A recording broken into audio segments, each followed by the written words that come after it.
Why did you decide to write this book now? And what prompted it?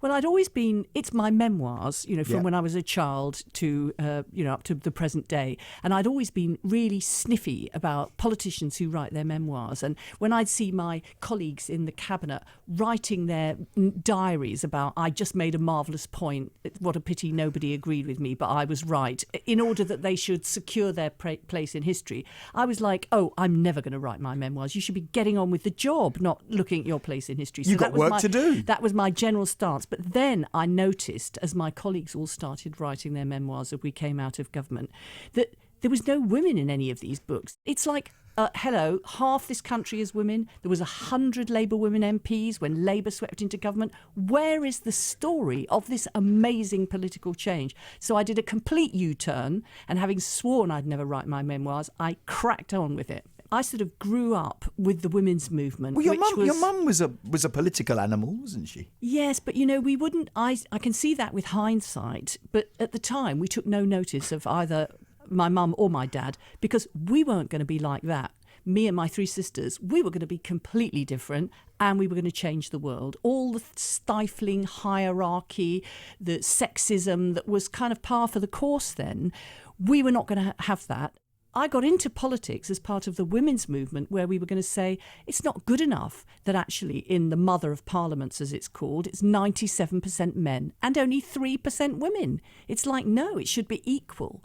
So that was where my politics started out. And the rest is all the quest of trying to get the change that women wanted. So what came first? Is it feminism or socialism? And obviously you've been, a very prominent member of the Labour Party, and you sit on the left of British politics. Or are those two indivisible? I think they are. I think feminism is a progressive creed. Conservatism is the status quo. The Labour Party is against injustice.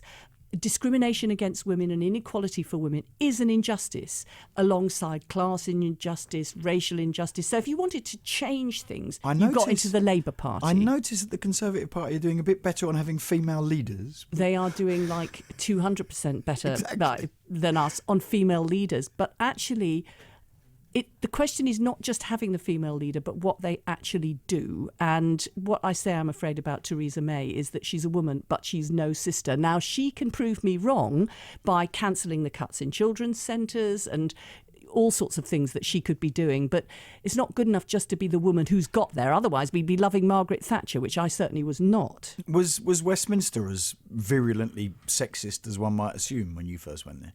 It was grim. There's no doubt about it. I mean, people thought that I shouldn't be there.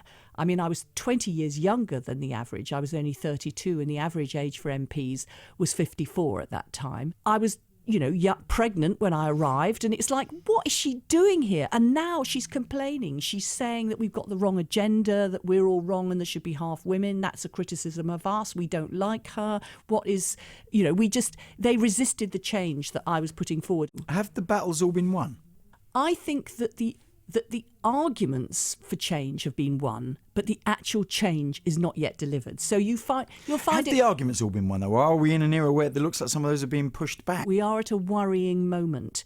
And that's why I think what's happening with President Trump is such an issue. Because, oh God, I can't believe I'm saying President Trump. But there we are. So, that's the reality. Yeah, is that we're so close to the States. And what happens in the States really affects us. And when he says things which are misogynist or Islamophobic, it's like a virus coming over here, legitimising a whole range of things that we've been fighting against for 20, 30 years, that it's okay to say women are just there to be grabbed at.